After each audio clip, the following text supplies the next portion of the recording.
It's 1978, and here I am bopping around Paris on a motorcycle. I'm making a film that was very difficult to make. Well, I guess most of my films are. But it was very ambitious. It was about the Russian writer Solzenitsyn, or so I thought. He had published this book called The Gulag Archipelago, which hit the world, and especially the Soviet Union, like an atomic bomb. I tried to get to him. He was by this time a refugee, an exile in Vermont, actually, quite close to where I lived in Montreal. So I tried to reach him because I thought if I could get an interview with him, very reclusive man, this would be a blockbuster, and it would be fascinating about how he came to write these memoirs, this documentary record of what the Gulag, which was the Russian concentration camps in Siberia, what they were like. Well, I couldn't get to him. So I thought, I'm still not going to abandon this idea, because then I heard about some young writers in Paris who called themselves the New Philosophers. And these were people who'd been all on the left, Marxists, very much admiring the Soviet Union. And now they'd read Solzhenitsyn, and they'd decided that everything they'd thought and said before was wrong. Now, what did they do? Well, they didn't say, well, sorry, we had it all wrong. No. They wrote books to profit from their previous position and their change of heart. How cheeky was that, I thought.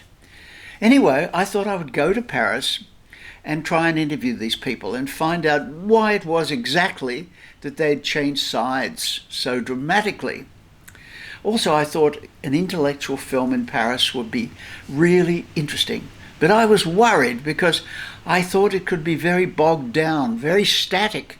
I needed some action, I needed some energy. And the motorcycle, which was being driven by the guy who became my colleague, my collaborator, Louis Bernard Robitaille, he's driving that motorcycle. Not too fast now. I was also lucky because this was the year of elections in France. And the left, the communist and the socialist, very much on the back foot because of Solzhenitsyn, very defensive about people saying that they would become dictatorial too if they got into power. They were all on display. There were rallies going on. We could get interviews with them. And so, in fact, I started the film with a big communist rally, which was very colourful and sort of a bit of a paradox, because here were all these communists selling trinkets, Marxist trinkets, like good capitalists. And at this rally, I find Robitaille, who I'll call Bernard in the movie. Anyway, there he was, acting as a correspondent, as a journalist, reporting on the rally. That was good, to find him in such a, relevant situation. The bad thing was, it was a cheat. I didn't meet Robitaille at that rally. I met him before that, a connection through friends in Canada. And we had already decided to collaborate. So I'm setting up a meeting which was false. Of course, I wanted to get going fast, and I wanted this rally to set things off, to set the scene for the communists trying to get into power at last. I don't think they'd never been in power, but they'd had a union with the socialists, and this time they had a chance. Good start, I thought, visually and intellectually, to this film, which was going to be a battle of ideas, I hoped. The next scene, we rush across a road. He's taking me to a newspaper kiosk. So you want to know how many tendencies there are here? Yes? Yeah, I'll show you. Donnez-moi le Parisien libéré. That's a very working class, very, not extreme right, very right, a bit racist newspaper. Terrorism. This is 40 years ago. And he's buying and showing me all the newspapers on offer. It's an amazing selection with about 20 newspapers. L'Humanité, Communist, 150,000. Hammer and sickle, yeah. Yeah. each with its own political point of view. There's the communist, there's the socialist, there's the right wing, there's the Maoists, there's the independents. And it's really amazing to look back at this bit of history when newspapers were king and everybody read their favorite newspaper every day. The old man newspaper, the rightist old man and old lady reading L'Aurore, you know. Libération. Maybe we should go there sometime because it's very typical. It's May 68 children who read that. Yeah. Anyway, the point of that scene was not only to talk about newspapers, of course, but it was to show Robitaille at his best, to show that he really had the knowledge and you would be impressed by him. You also pick up on the fact that he's rather playful, and that becomes a really good theme in the film. I forgot. The best of the lot. Le Monde. The best. That's something special, you know. Somebody told me that there was, in France you had three parties, the right, the left, and Le Monde, you know, which is the conscience of the state and of the nation. I noticed one very big interesting thing in this newspaper, there are no photographs. No photographs. They think that it's useless. He teases me and I him too, to some extent. So that was a really good beginning, I thought, and it was an absolutely genuine one too, unlike the first sequence. And then you next see us in his rooftop apartment, his attic apartment above the streets of Paris, and he's showing me articles that he's written.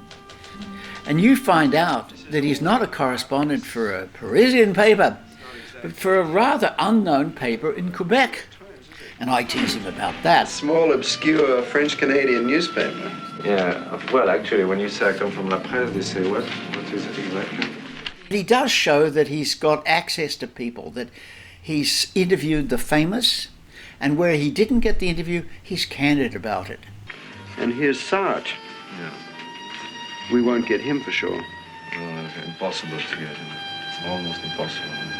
That's an interview we bought, and I made the introduction. So. The next scene, keeping with the rather amusing tone that I hope the film will have, I show his morning ritual. He rises about 10, goes to his favorite pastry shop where he buys a pain au chocolat. Then he's got his favorite cafe where he'll smoke his cigarettes and read newspapers till noon. So I'm thinking that our working day is going to be rather short. So that sets things off rather well, I think. And then the activity of the election, there's posters being put up all over the place. And in the streets we find the person who will be his candidate.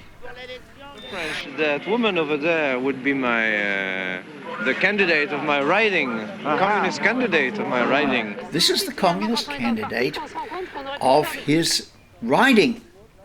She doesn't look at all menacing. Yes, replies Bernard. And then he shows me the Communist Party headquarters. Remember, we've just seen a communist rally. Okay. That's the building, the headquarters of the Communist Party. Very futuristic, and at the same time, it's a bunker, you know. Over there you have it's the only entrance. It's very narrow. Only one person at the same time can get in. It's the only entrance of the building. And it reflects a bit like the nature of the party, which is very secret. At the end, he makes a little joke, keeping up the sort of rather mocking tone that Robitaille was so good at adopting. Friends told you that there was a tunnel leading from the cave. How do you say? Basement. From the basement of the party to directly to Moscow to bring the gold of Moscow. Yes, you heard that? No, you didn't hear that? No. No. It's a legend by.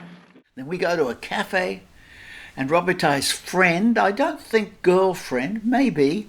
Anyway, she says that she hates the communists and tells us why. Communism is for nuclear power, communism is for the army, communism is for centralism.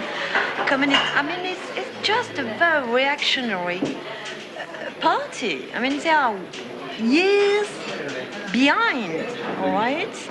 After that, we go to another rally. We saw the communists and now we're going to the socialists. And Mitterrand, who's the head of the Socialist Party, and he says something that I think is really profound and could in fact be the core message of the film. Admitting what's happened in Russia, He says, yes, they want power, but he says that all men who go for power, such as himself, they always go too far with their power, and they have to be restrained. It reminded me of that wonderful story which I think of all the time, which is the story of Ulysses, who wants to go past the island of the sirens on the boat with his rowers. He wants to listen to the siren song, but he knows that if he listens, he will tell his rowers to row onto the rocks and they will all be killed. So what does he do to control that tendency? He gets the rowers to stop their ears with wax and he to be tied to the mast. So he hears the siren songs as he desperately wants to, but the rowers take no notice of him as he says, row there, row there. And so he gets it both ways. Well, Mitterrand was saying the same thing, and I thought that was very sort of admirable. And can you imagine one of our politicians talking about his tendencies to excess with power and talking about how he would have to be restrained, tied to the mast, as it were?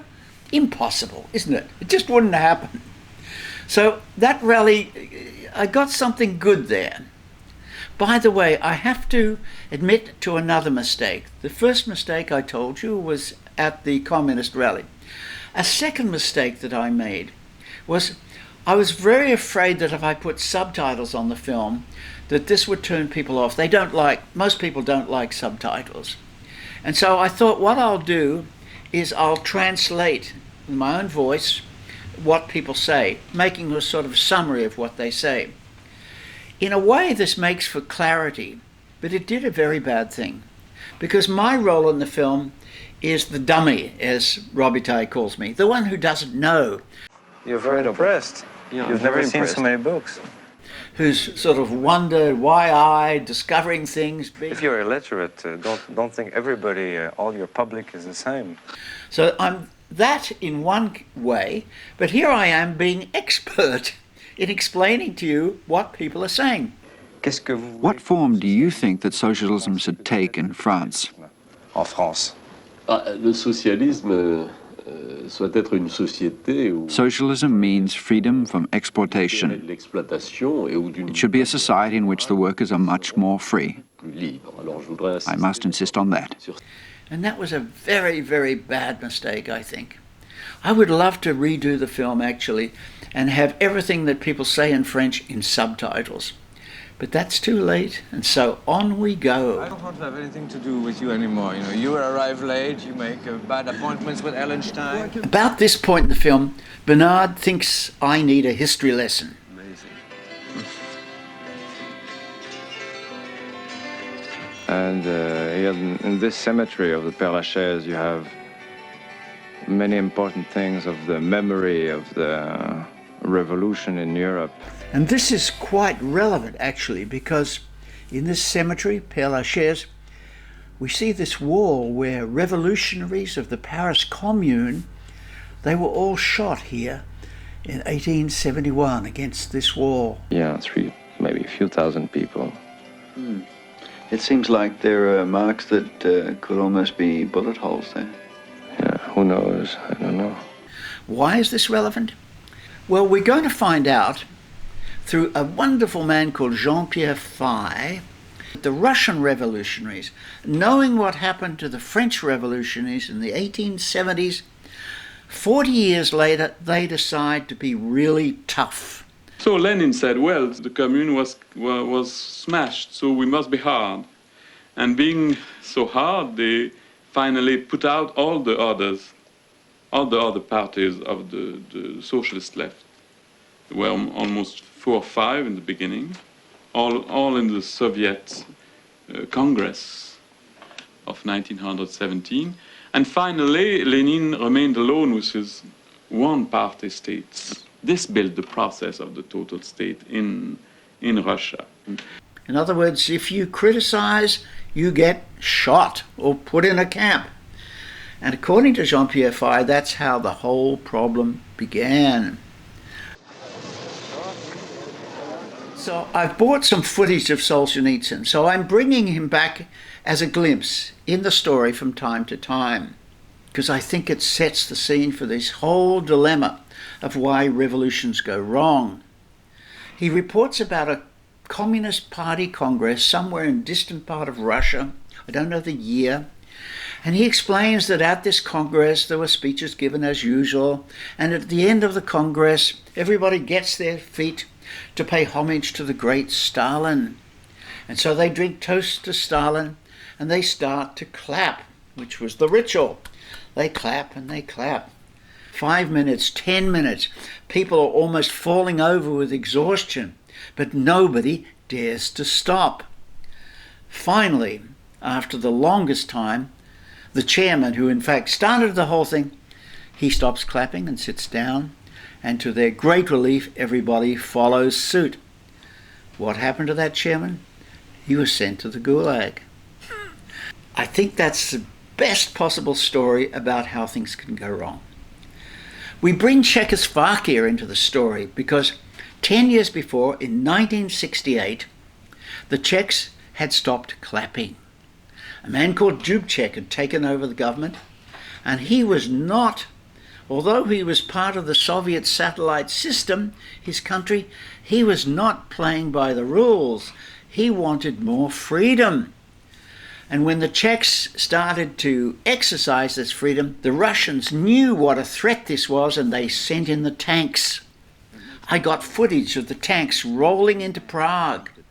And I got footage of the Czechs jumping onto the tanks and the bewildered tank drivers and saying to them, "What are you doing here? You know, we don't want you here. You know, we're not your slaves. We're not your satellite society. Get out of here." And this was actually the beginning of the end. That and Solzhenitsyn's book, too, I would say, were the beginning of the end for the Soviet Union. It wouldn't collapse for, another 20 years about?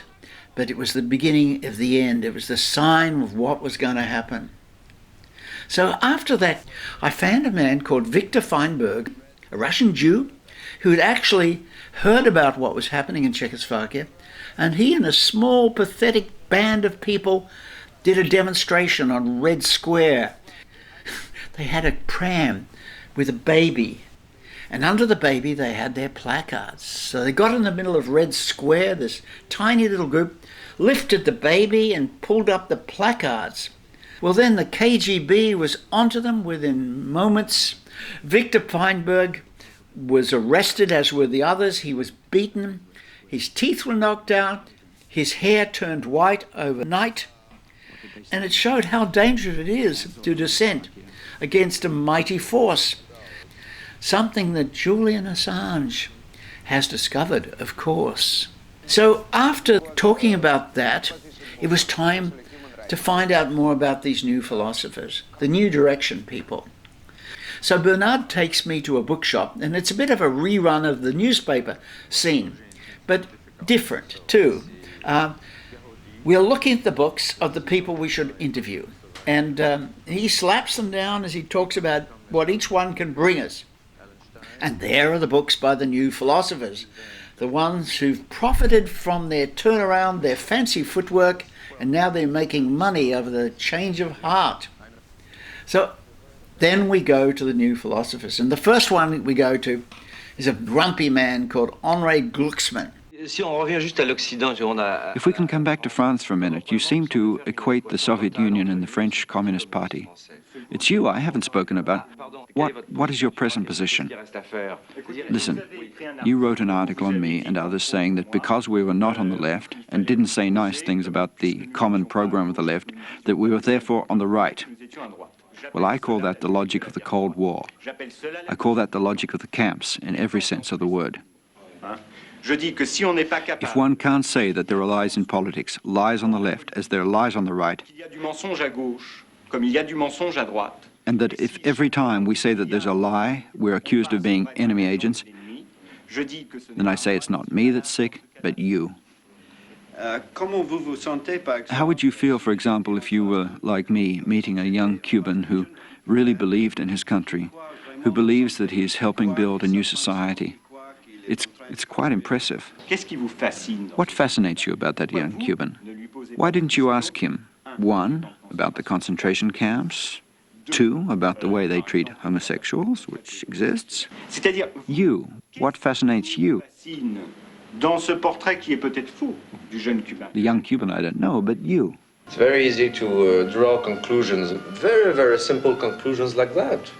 You say, that was bad, so let's not do it again. Let's just stay as we are now. Let's not try anything. Mm-hmm. Les 403 sont renversés, la grève sauvage générale. Because there are problems and because the experiences were not very good, let's not change anything anymore. I think that's a bit easy. It's not stupid, it's easy. It is very easy. And I think that's the problem of the new philosophers. What did Bernard mean by saying too easy? I think he was defending my enthusiasm for Cuba. A Cuba which I knew was very flawed, but somehow inspirational. I think many of us, don't we? We have this idea of some utopian possibility, of things being better than they are. And these days, the craving for that gets stronger and stronger, doesn't it? And so when some other place tries something, you don't want to throw out the baby with the bathwater. Sure, there were things that didn't work about Cuba that were constraining, that, were stupid. But there was some enthusiasm there that really touched my heart, actually. And although it was fun to meet these new philosophers, these cynics who felt that all the utopian ideas had failed, they were both fascinating and depressing, and I guess challenging. Then we went to our second new philosopher, which was actually two people. It was a couple called the Broyels. They had gone to China years before, to Mao's China, and they had been so impressed by how well organized everything was, how progressive and new it seemed. They hadn't somehow seen the madness of Mao's China.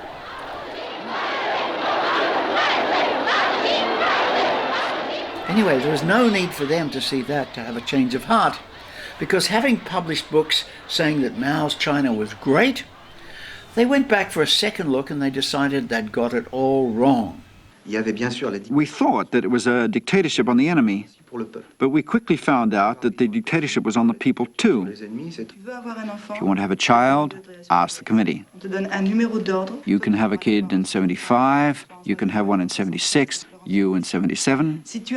If you don't get on with your husband, ask the committee for permission to divorce. In every domain, the party reigns supreme. You can say that from the cradle to the grave, the Chinese are controlled in all that they do by the party. They, more than anybody else, had a sort of humility about them, which I really liked. We came out of that, Bernard and I, and we were sort of confessing as to how confusing it all was. Now, I guess that's something that you really shouldn't do. If you're a narrator, a commentator, you should have some certainty. You shouldn't be revealing doubts. Everybody I talk to, Do you have an opinion? I find convincing. But in fact, that's always been my style. I mean, even in Sad Song of Yellow Skin, I revealed my doubts. Then in Waiting for Fidel, I did the same thing. I revealed doubts about what was happening. In the film on Margaret Atwood that I would make soon after this, lots and lots of doubts about what I'm thinking and my performance as a... Well, maybe at the end you'll just abandon the whole thing and just go to the countryside. I don't know, that's my style, and somehow it doesn't worry me to show vulnerability and doubt. Whether it works for the audience, I really don't know. In fact, maybe people don't like to see doubt. Could be. I don't know how you feel about that, whether you would bring doubt into your stories. To me, it seems more honest. Also, in those days, there wasn't the internet. There weren't trolls and people who would attack you for your opinions and so on. You know what happens now. You express an opinion which is not orthodox or some doubt. online and you get clobbered, don't you? Well, that was not something that we faced or feared. It was a different world altogether in terms of communications. So we were expressing these doubts, and then we go to see the last new philosopher, who we've kept to the last, partly because he was very hard to reach, and partly because he's the star. This was Bernard-Henri Lévy, and we had seen him at some gathering, and I caught him also coming down a street, and I gave him this description. He's the most outrageous and the most marketed of the new philosophers. He has a way with words that makes him a sort of philosophical pop star. So there we were, preparing ourselves for what we thought would be quite an encounter. Well, it was. He was in black, with his black mane of hair in an all-white room, prancing around, pontificating about Marx and about why he'd changed his opinion. There's a moment that must have been so humiliating for Bernard when Lévy puts his hand patronizingly on his shoulder. Anyway, guess what? I get to ask the most relevant question. But all this evidence of oppression has existed for a long time. Trials of the 30s, the crushing of the Prague Spring. How come people like you have just woken up? Conscient maintenant, qui n'était pas conscient de ça il y a quelques années, par exemple. Bon. Il y a eu tout de même un phénomène important. One reason, and I never tire of repeating it, is the appearance of that monumental work, the writings of Solzenitsyn. Solzhenitsyn, au fond, il dit la même chose que ce que disait Kravchenko. In essence, he says the same things as Kravchenko and others, with the difference that Solzhenitsyn is an artist and not a reporter. Que Solzhenitsyn est un artiste et non pas seulement un témoin. In brief, for me, he proves the thesis that only the artist, à savoir que l'horreur, and not the theoretician, et jamais des théoriciens, can stop the flow of blood. Pêcher comme ça les perles sanglantes. We were too impressed. Just taken by speed. I certainly didn't agree with his portrayal as only the artist who could stop the flow of blood. I thought that was nonsense. Anyway, it was very elegantly expressed nonsense.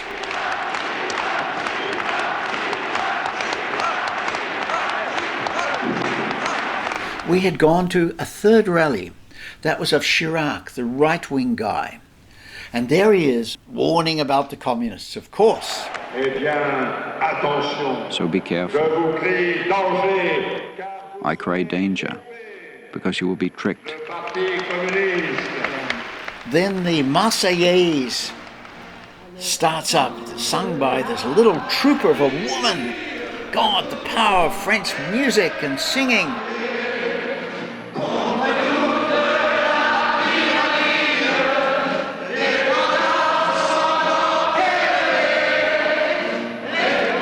And there's Chirac, so pleased with himself, and Andreas Poulsen, who shot so many of my films so well, got the shot. Well, the election came, the left lost. We had a scene with Mitterrand, with a whole mass of journalists with all their older cameras, and as he sadly admits to defeat. And the film ends with the stock exchange.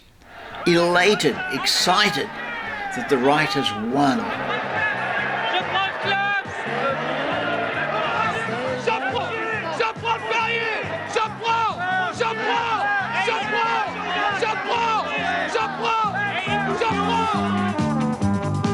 Paris retrouve ses fêtards, ses flambeurs et ses communards. Il est 5 heures. Paris. It was a great shoot, but hard, I must confess, to make sense of it all in the editing room.